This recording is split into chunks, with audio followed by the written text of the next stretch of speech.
I'm Rachel Bell, and this is Your Last Meal, the show where celebrities share stories about the foods they love most, and we dig into the history, culture, or science of those meals with experts from around the world. Today on the program, rapper Rico Nasty. She's a bad bee, I could eat her up. She's a bad bee, I could eat her up. I could eat her up. I could eat her up. Rico started self-releasing music in high school, and after gaining a big online following, in 2018, she signed with a big label and has been putting out records ever since. Her new album is called Lethal, and she is on tour now. And I find Rico's success to be extra impressive considering she gave birth to her son when she was a senior in high school. Rico is only 28, but she already considers herself a candy grandma. So later in the show, we're going to dig into the history of one of the most classic grandma candies. But right now, let's jump into my conversation with Rico Nasty.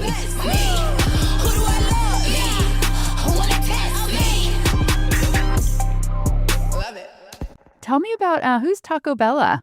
Oh, okay. So Taco Bella that's the personality that I developed while I was pregnant. I loved Taco Bell. And it was like a low-key supposed to be my rapper name, but I don't think it ever took off. Taco Bella was like the OG. Pregnant me couldn't drive past Taco Bell without crying. Like, what do you mean I'm not getting Taco Bell? I would get so emotional over it. Oh, I would eat those cheesy potatoes and those cinnamon twists and the nachos Del Grande. the Doritos cinnamon Huecos twists Tacos. are so weird. They're like eating styrofoam, but they're good. It's so funny that you say that because aren't they like deep fried noodles? If I'm not mistaken. I saw like a TikTok video on it.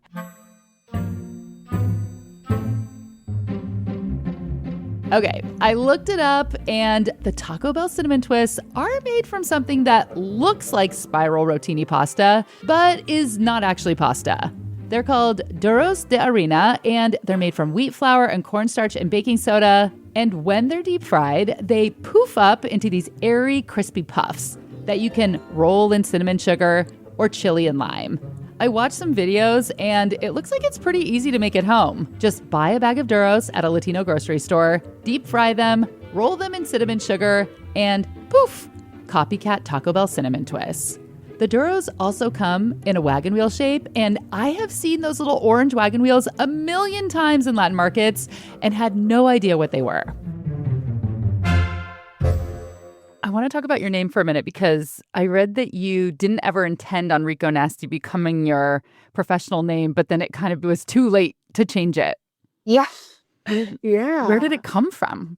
It was just my Instagram name.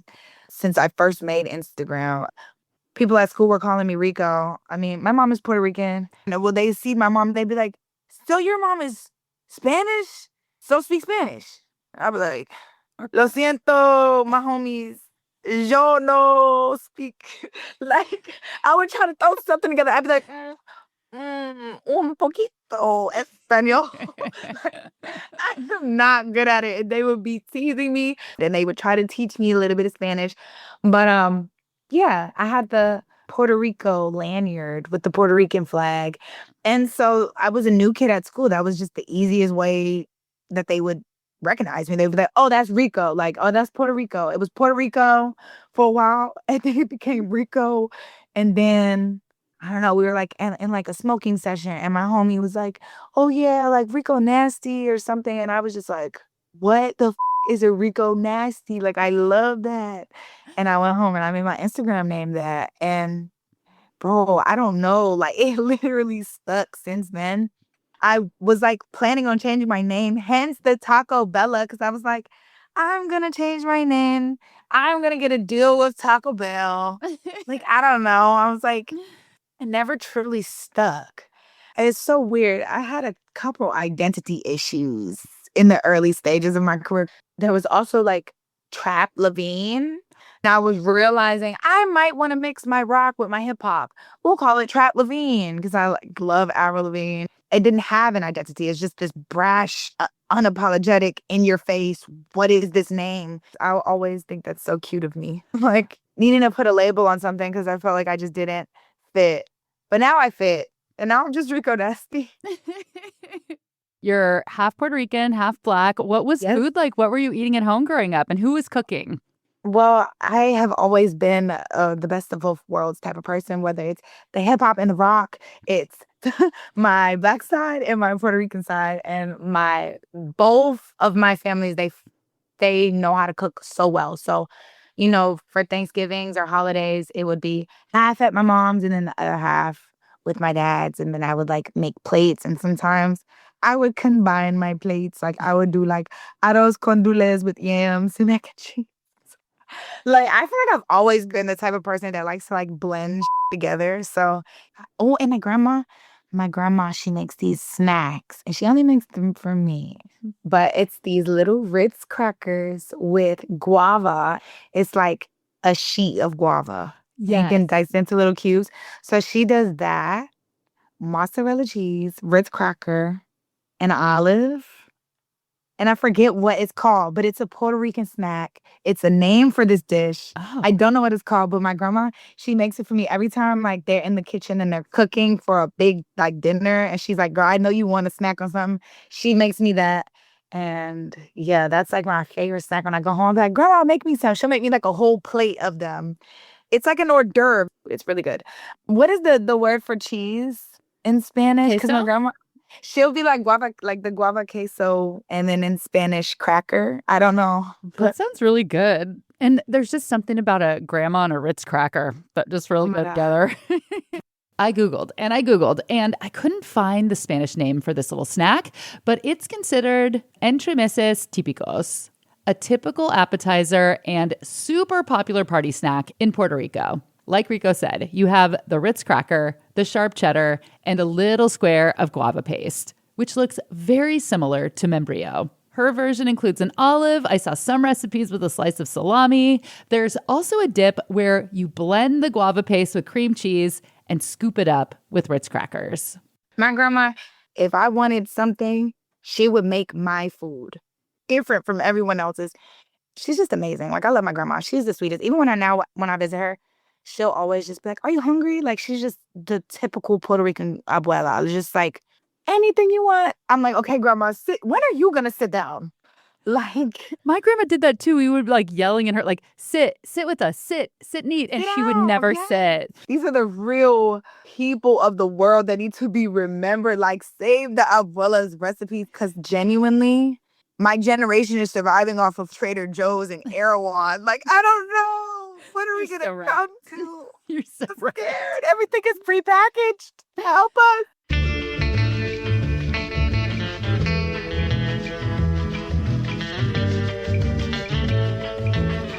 We are not done talking about grandma food. When we come back, Rico and I talk about one of the most grandma-iest of grandma foods, hard candy in a candy dish. And when I say hard candy in a candy dish, I'm sure a very specific candy just popped into your mind. Maybe one that you ate at your grandma's house. But is it the same candy that we are about to obsess over? Come back after the break and find out.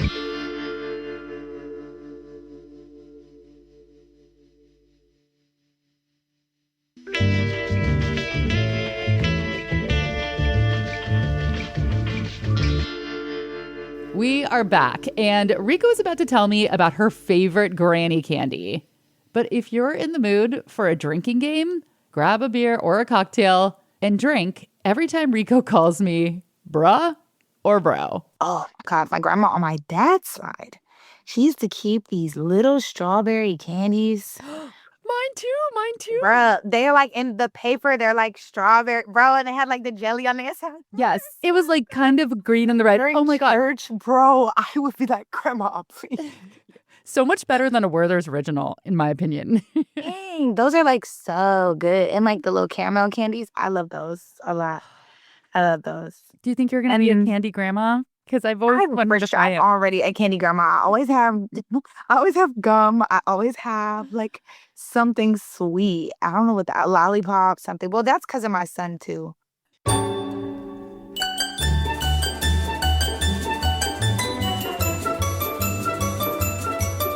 Those strawberry candies, the ones that come in the cute little red and green plastic wrapper that looks like a strawberry, the ones with the gooey center that candy has a name. Let's start with the strawberry bonbons.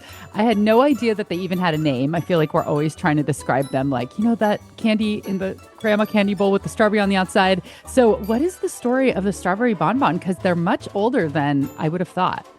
Yeah, they actually go back to the 1800s. That's Doug Mack. He writes the food history newsletter Snack Stack. Doug says strawberry bonbons originated in France. Bon means good in French. And these little strawberry candies were so nice, they called them good twice. Strawberry bonbons were part of what was called the French confectionery. In 1871, there was an article in a newspaper in Illinois talking about how there was the old-fashioned stick candy, but that has given way to the French inventions of drops and crystals and caramels, and that would also include things like these bonbons, which would have been one of the drops. So this is a trend piece, right? A candy trend piece from 1871. This was marketed as this is this new novelty candy. And it has this association with France. And that's the big thing, right? Is somehow it feels exotic and European, and that adds a level of excitement. The strawberry bonbons are made in Argentina by a company called Grupo Arcor, and they are the world's top producer of hard candies. So hard candy was around, but then the Great Depression hit and World War II. Sugar supplies were limited, and people didn't have a lot of extra money to indulge in sweets. But in the late 1940s, the U.S. experienced a candy boom. And having a dish of candy on the table was a sign of wealth and post-war prosperity. This is also the time where we start to see these glass bowls and dishes that we see often associated with hard candies, even today. And these would have been prizes at carnivals. There's also a connection between the rise of trick-or-treating, which happens in the 1930s, and more people appreciating candy. When I think of elder candies, I think of Werther's Originals. I actually picture an old man wearing baggy khaki pants because I know he has a Werther's in his pocket. But how did this become known as old man candy?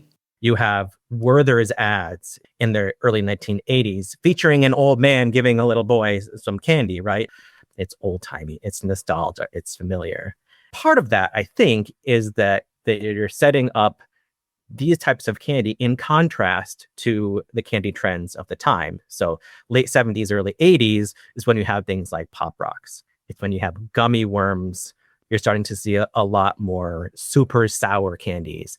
And so if you have this old-timey candy, how do you market that in this era of new competition? Well, it becomes about, we are not extreme. We are comforting. We are familiar. We are nostalgic. We're the same things that your grandparents ate and that you will still enjoy. So I think that some of what we perceive of these candies as sort of old-timey and nostalgic is also a little bit of marketing from a generation ago, set up in contrast to the candies of the time. I never buy hard candies. Hard candies feels like a compromise to me. If it's a strawberry bonbon and it's at someone's grandma's house or you're at a restaurant, it feels like, ooh, nostalgia. But I've never bought a whole bag of them. Have you?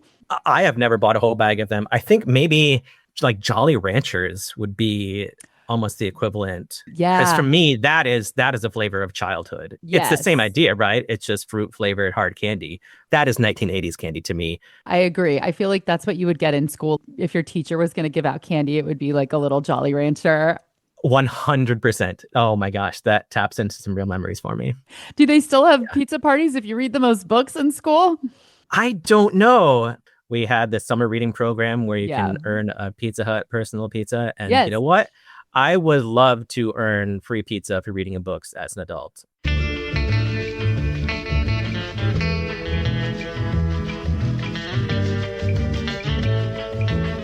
When we come back, Rico shares her last meal.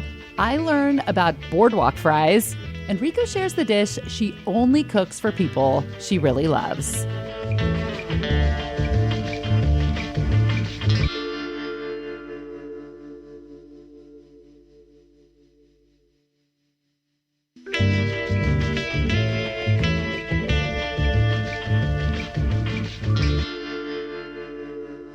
What would your last meal be? My last meal would be A cheeseburger with grilled onions and a sunny side up egg. Yes. I love it. And is it from a particular place or homemade? Uh, it's not from a particular place, but if it is, it has to be like a real greasy burger, hole in the wall type of thing. Like, I like real burgers. I don't like smash burgers. I don't like no thin burger with all the juice Fell taken out. out. I want like a Five Guys burger with a grilled egg. Maybe that's like the prototype because I've done that before. I'll order a Five Guys burger and then I'll make my egg. So anything else on there? Or is it just the meat, the grilled onions, and the fried egg? Cheese, Okay. grilled onions, fried egg, ketchup, a little bit of mayo, only on the bun, so it gives like that buttery vibe. But yeah, that's it. I don't like lettuce and I don't like tomatoes. I don't like nothing that's gonna like slide off and be like slimy. It does get slimy because they're cold and everything else is hot, and it's like nobody wants a hot piece of lettuce. And that's the same way I feel about like onions. Like I like my onions grilled. Like the burger is grilled. I don't want to bite into a raw onion on my burger. I will eat raw onions by themselves though, but just like the texture for me or like pickles. I don't like pickles. I like my pickles on the side. That's why I like the hole in the wall mom and pop shop burger spots because they'll always give you like those 2 long pickles on the side. Yes. Do you want anything with your burger? Yeah, I want this is so funny. I want Boardwalk French fries with What's like that? they're like the French fries that are thick and you get them like when you go to like a carnival or fair. Okay. Those are my favorite type of French Boardwalk fries. French fries. They remind me of my childhood and like walking around the zoo with my mom and my dad and stuff. And I like those with like honey mustard and Old Bay. So like Old Bay is like it's like a seasoning they use for crabs, but you put that on French fries. Oh my gosh, it's so good. Oh, I bet you're such a Maryland girl. I am. I am a Maryland girl, seriously, through and through. I wonder if, so I just Googled it, and the first thing that came up from the Food Network was Maryland Boardwalk fries. So I wonder if that's just a name that it's called in Maryland, because I've never heard of it called that before. Yeah, low-key, I think that's what it's called because when I go to like the Santa Monica Pier, they don't have like they don't have Boardwalk fries. No, and it But, says it has Old Bay and apple cider vinegar. Yes, Oh my they have God. that app. So it's Old Bay, and then they put ketchup and apple cider vinegar, For dipping? and oh my God, it's so good. You can make that at Five Guys too. Really? At Five Guys, they have apple cider vinegar, and you can Oh. mix it with your ketchup, and it's really good. And my dad is the one who put me onto that. And I think even eating burgers is like a thing I shared with my dad. When my parents first got a divorce, that was like the thing me and my dad would do all the time. Like when he would pick me up from school, we would go get burgers. And growing up, the Five Guys that was like by his house, like they knew my dad at like a first name basis. Like they knew us. They'd be like, oh, okay, Mr. Kelly. And they knew his burger. And like, I just always thought that was so cool. Like, I was like, I want to be like that when I get older. I don't know. My dad was always that type of person where it was like the grocery store. They're like, hey, Mr. Kelly. Like, they just knew my dad. And I kind of feel like I'm like that in my adult life. Like, the people at Whole Foods, they be like, hey, Maria. And the people at the smoke shop, they'll know exactly like what I want. But I think that just comes with like making sure you speak to everybody when you see them. Just like, Yes. Yeah. I call them 5-minute friendships. I love those little conversations. I've noticed like when they get their nails done or like if they change their hair, I'll be like, oh, you look so cool. Like, yeah. As an extrovert, it gives me this like burst of energy to have these little connections like that with strangers. It makes me happy. Yeah, me too. Let's see. Anything else you want something to drink with it or dessert? Oh my gosh. Something to drink is a peanut butter milkshake. Oh my, I love a peanut butter milkshake. Of peanut butter milkshake. Peanut butter milkshake or Dr. Pepper. Peanut butter is like top tier. Again, Five Guys. Like I love Five Guys. Like they might be my favorite burger spot actually. I've never been to one. I need to go. There's You one near my have to house and I've go, never been. please. Okay, I'll go. You make sure you go. Make sure you go in person. They have like peanuts that you can like crack while you eat, like while you're waiting there. Peanuts? They have peanuts. It's like a real authentic burger. I'm looking up where it's from because I'm wondering like if it's from Virginia. Okay, that's probably why Oh wow. it's embedded into your childhood. Yes. So that's where they're from. They're Uh-huh. from Virginia. I did not know that. Wow. Shout out to Five Guys being from the DMV. You guys made it all the way out across the country Okay, you guys Stop. are like a real franchise. They're even in London. Like I go to London, they got Five Guys. Wow, I did not know. Shout out to the DMV. Do you want to hear another fun fact about Five Guys? Yes, please. It was named because they have 5 sons: Jim, Matt, Chad, Ben, and Tyler. Those are their 5 guys. That's so cute. I didn't know Cute. that. 1986, Arlington County, Virginia. 1986. My dad has been eating there since 1990, bro. They were like 4 years old. They were just a baby. I'm disappointed. We should have been investing money into Five Guys. We would have been part owner by now. Like, Yes. we need to actually talk to the owners of Five Guys. My father has eaten Five Guys for 28 years. Wow. 20, almost 30 years. My father loves Five Guys. And my dad, he lives in Virginia. He still lives in Richmond, Virginia. So Oh. he's right down the street. This is hometown Burger Shack. Yeah, literally. Wow. For her last meal, Rico Nasty wants a cheeseburger, a peanut butter milkshake, and Boardwalk fries, which look exactly like the kind of fry that I love most. Skin on, kind of baton-shaped, pretty close to Belgian frites. The internet tells me that Boardwalk fries are first blanched in cold water and vinegar to remove some of their starch, then twice fried. So they come out super crispy. They are immediately seasoned with salt and either apple cider or malt vinegar, and sometimes Old Bay. And dipping them in ketchup is extremely frowned upon. What are your top 3 dishes that you're most proud of or that you like to make for people? Oh, okay. So my top 3 dishes. My favorite thing to make for people is I make a short rib ragu. Ooh, yum. And yes, and it takes a long time to make because of the short rib. But if I make it for you, just know my love for you is up here. That's top tier. That's a 4-hour session of cooking. And really, that's a full day. And I love cooking that. That's my favorite. I make it with garlic bread. Do you serve it with And pasta? then, yes, and pasta. Oh, I use the pappardelle pasta, the egg noodles, the flat ones. They're so good. So yeah, that's the top 1 meal. If I'm gonna cook it, it's gonna be on a Sunday. It's not a middle of the week meal. It's actually really takes so long that I'm no. And then another thing that I love to make, I call it my Puerto Rican chicken. I literally just put sazon on the chicken and marinate it. And I use sofrito, and I put sofrito in some red kidney beans. Mm-hmm. And then I serve that over yellow rice. Yes, I love yellow rice with gandules. And I love yellow rice when I have the red kidney beans with the perfect amount of red tomato paste gravy with the sofrito and the chicken. It's just so good. It's so good. Yeah. And that was something I grew up eating a lot too. My mom that was the first recipe I learned how to make as an adult from my mom. She was okay, this is quick and easy. You need to learn how to make some chicken. And don't poison yourself. Yeah, cook it all the way through. Cook it all the way through.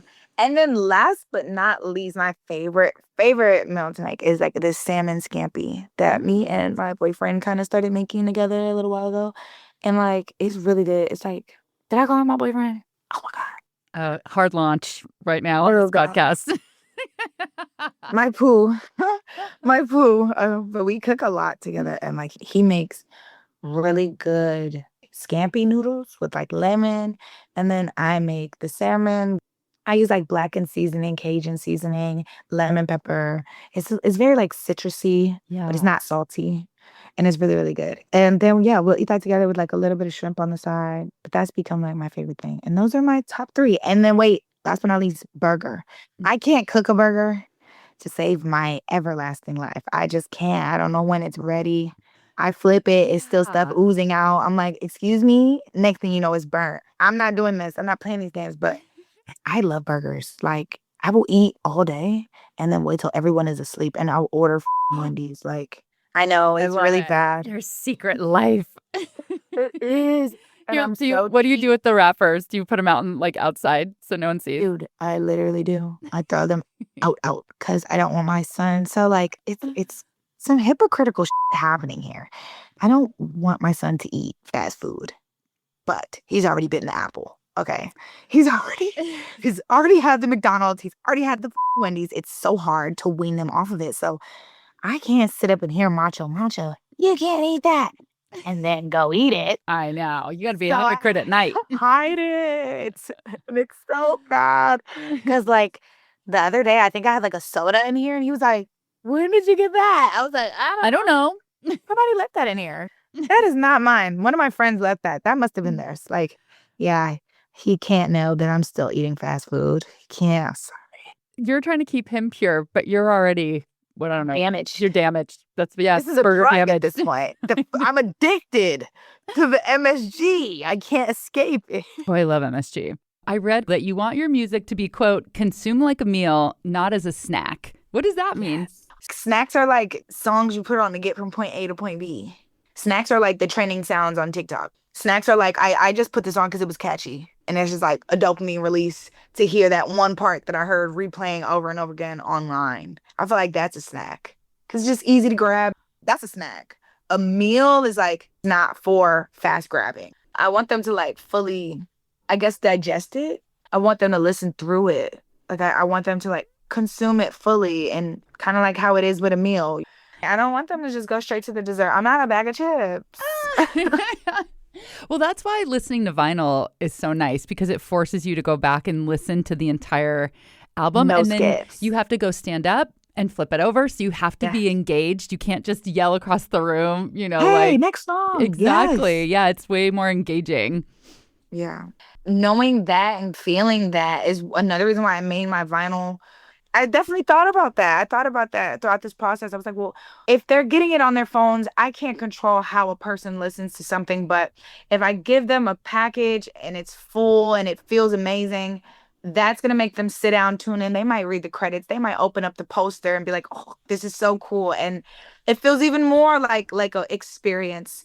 I can actually relate to what you're saying. My first cookbook was published last fall in November, and once your recipes are out in the world, you cannot control what people do with them. And someone might make a recipe and not get good results and think that it's a bad recipe and therefore a bad book. But there are so many things at play. Like, I don't know how hot your oven runs. I don't know if you bought a brand of tahini that is bitter.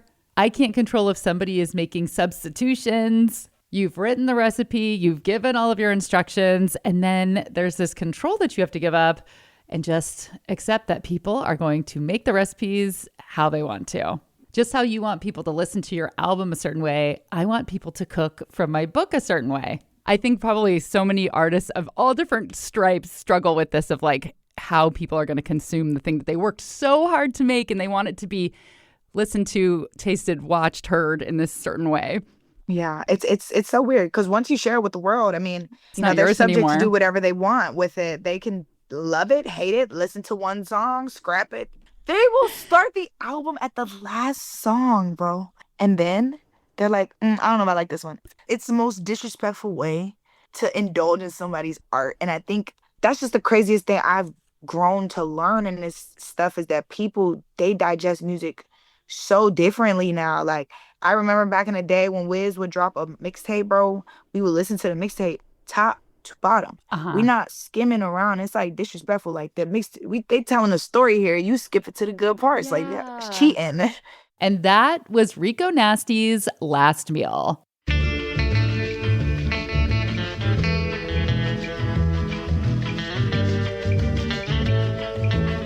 Rico is on tour now. Her new album is called Lethal. What do you have people call you like when you're just chatting? Like, would I call you Rico or would I call you Maria? Well, no, you can call me Rico. I think Okay. it's so funny though. I'm like trying to figure out.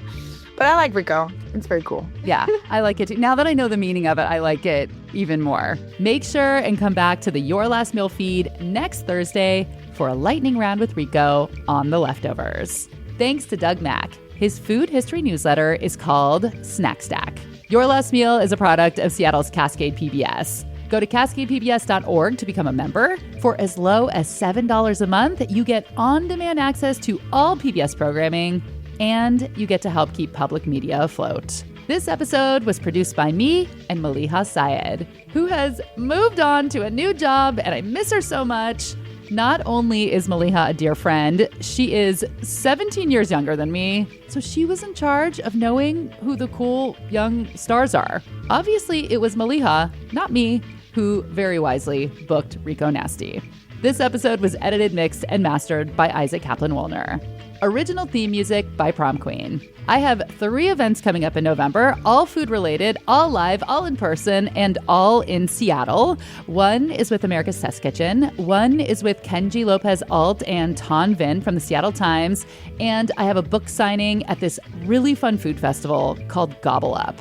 You can find a link to tickets in the show notes. You can also find a link to my free newsletter. It's called The Nosh, and it comes out every other Wednesday. I'm Rachel Bell, and this is Your Last Meal.